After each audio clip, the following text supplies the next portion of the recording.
रामू काका, ये क्या हो गया आपको? उठिए। राजीव पूरी तरह से घबरा चुका था, जिसके बाद अब वो बाहर गांव के लोगों को आवाज लगाकर उनकी मदद मांगता है। अरे अरे भाई साहब, यहाँ देखिए रामू काका को क्या हो गया। राजीव की आवाज से अब गांव के कुछ लोग आते हैं और तुरंत उसे एक सरकारी अस्पताल में ले जाते हैं। मोहन भैया। क्या हो गया? तू इतना हाफ क्यों रहा है? कोई चुड़ैल पीछे पड़ गई है क्या तेरे, या फिर कोई कुत्ता जिससे अपनी जान बचाते हुए भागता हुआ फिर रहा है तू? भैया, ना तो मेरे पीछे कोई कुत्ता पड़ा है और ना ही कोई चुड़ैल। मैं यहाँ आपको आपके बाबा की खबर देने आया हूँ। अचानक उनकी तबीयत खराब हो गई, उन्हें गांव के अस्पताल ले गए हैं। जल्दी चलो। क्या? बाबा अस्पताल में? उसके बाबा हॉस्पिटल में हैं। ये सुन मोहन भागते हुए हॉस्पिटल जाता है और डॉक्टर से मिलता है, जहां डॉक्टर उसे बताते हैं कि मोहन बेटा, तुम्हारे पिताजी को अटैक आया है और उस अटैक की वजह से उनका आधा शरीर पैरालाइज हो गया है। पैरालिज? ये कैसी बीमारी है? बेटा, पैरालाइज का मतलब लकवा मारना होता है, जिसमें कि शरीर का आधा हिस्सा या कोई एक अंग काम करना बंद कर देता है। और वही चीज आपके पिताजी को अटैक के कारण हो गई है, जिसमें वो आपसे बात कर सकते हैं लेकिन कोई काम नहीं कर सकते। अब वो तुम पर पूरी तरह निर्भर हो चुके हैं, इसलिए अपने पिताजी का ख्याल रखना।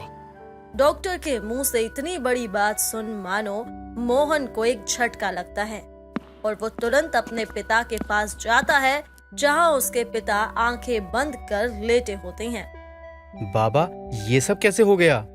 मोहन की बात सुनकर रामू अपनी आंखें खोलता है और बिना हाथ हिलाए उससे कहता है, पता नहीं बेटा, भगवान को क्या मंजूर है, उन्होंने तो मुझे किसी लायक छोड़ा ही नहीं। ना जाने मुझे कौन से जन्म की सजा अब भुगतनी पड़ रही है। अब मैं अब ना तो कुछ कर सकता हूँ और ना ही हिल डुल सकता हूँ। बस बिस्तर पकड़ कर बैठा रहूंगा लगता है जिंदगी भर। इससे अच्छा तो मर ही जाऊं। हे भगवान, उठा ले मुझे। बाबा, ये आप कैसी बातें कर रहे हैं? मेरे पास आपके अलावा और कौन है? माँ भी नहीं है, और अगर आप भी ऐसी बातें करेंगे तो मेरा क्या होगा? वो मेरा समझदार बेटा है मोहन, ऐसी बातें नहीं करते। हाँ, तो फिर आप ये मरने वाली बातें क्यों कर रहे हैं? बेटा, मेरा शरीर अब किसी काम का नहीं रहा। देख, मैं ना तो हिल सकता हूँ और ना ही कोई काम कर सकता हूँ। अगर मैंने काम नहीं किया तो हम खाएंगे कैसे? मैं तो किसी लायक नहीं। मेरे बच्चे, मैं किसी लायक नहीं रहा। अब तू ही बता, ऐसे में मैं तुझ पर बोझ कैसे बनूं? बाबा, आप चिंता क्यों करते हैं? मैं हूं ना, आपका काम मैं संभालूंगा, और आप देखना बहुत जल्द सब ठीक हो जाएगा। मोहन की बात सुनकर रामू की आंखों से आंसू सूखने का नाम नहीं ले रहे थे।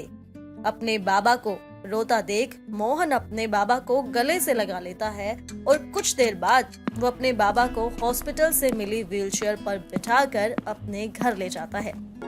देखते ही देखते 2 दिन गुजर जाते हैं और उन 2 दिनों में गांव का हर आदमी रामू से मिलने आता है। ऐसे ही एक दिन रामू बिस्तर पर लेटे आराम कर रहा था कि तभी वहां राजीव आता है और रामू को ऐसे बिस्तर पर लेटा और मोहन को वहीं चुपचाप बैठा देख राजीव भी मोहन के पास बैठ उससे कहता है, क्या बात है मोहन, तुम काफी शांत और परेशान लग रहे हो। हाँ भाई, अब जिसके घर में खाने को अन्न नहीं और बाप बीमार पड़ा हो, वो परेशान नहीं होगा तो और क्या होगा?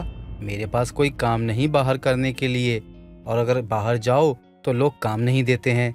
समझ में नहीं आ रहा है कि मैं क्या करूं आखिर। अरे यार, परेशान क्यों हो रहा है? तेरे पास तो अच्छा मौका है, कोई काम वाम नहीं है तो अपना काम शुरू कर दे। वो कैसे?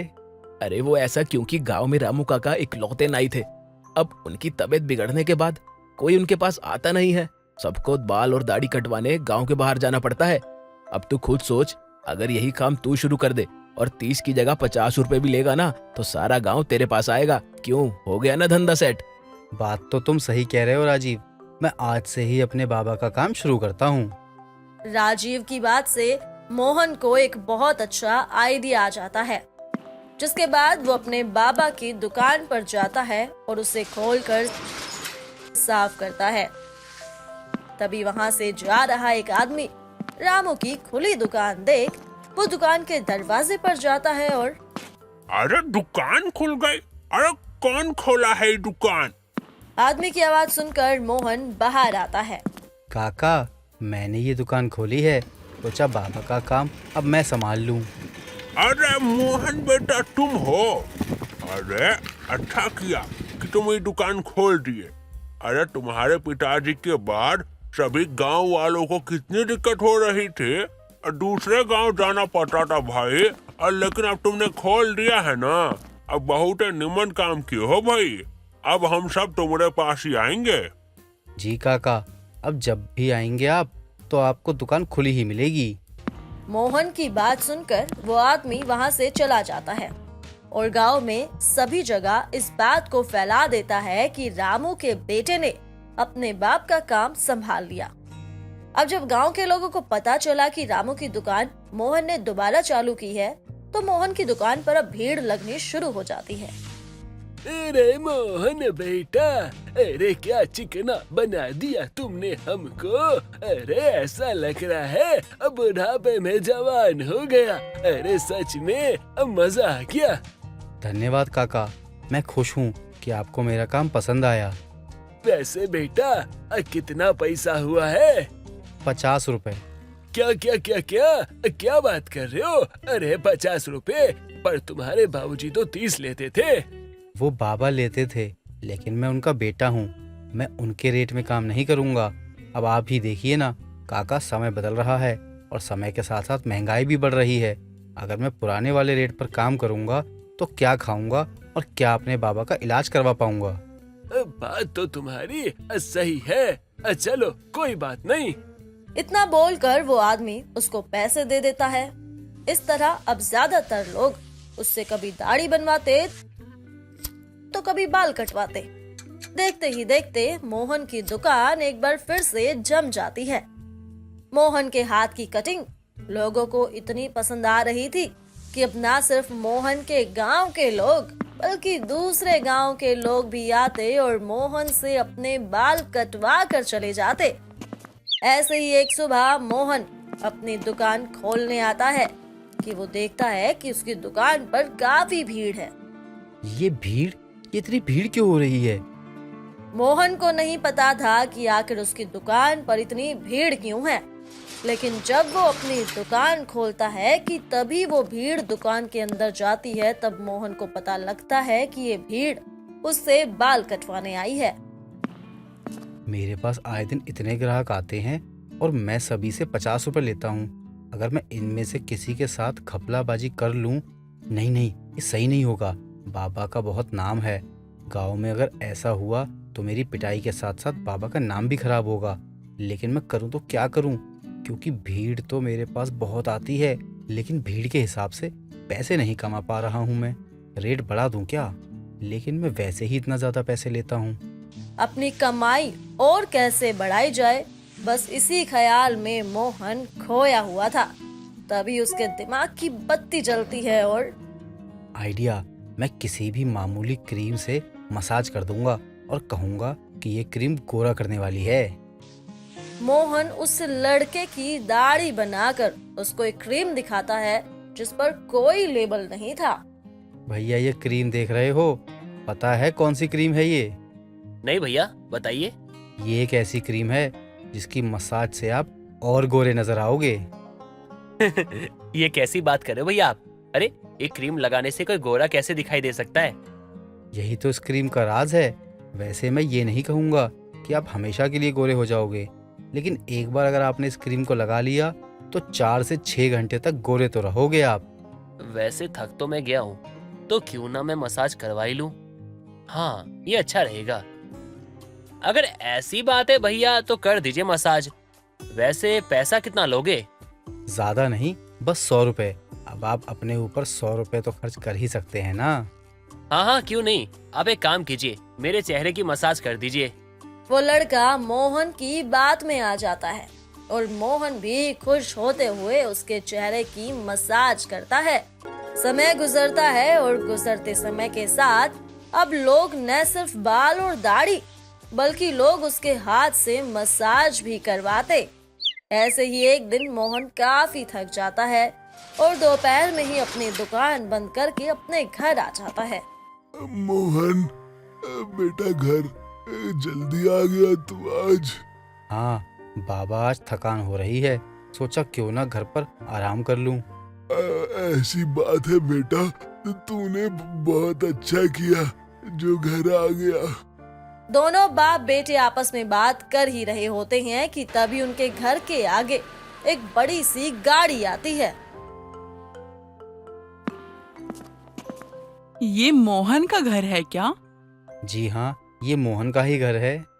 जी, मुझे मोहन से बात करनी है।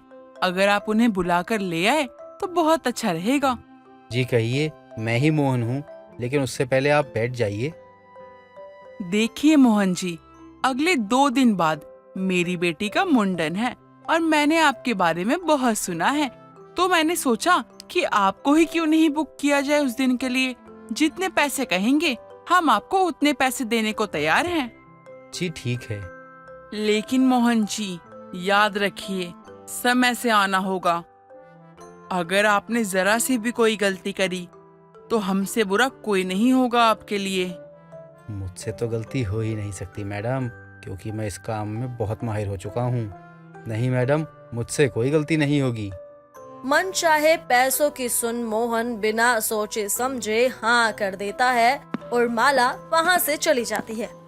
समय गुजरता है और अगले 2 दिन बाद मोहन दूसरे गांव माला की बेटी के मुंडन के लिए निकल जाता है।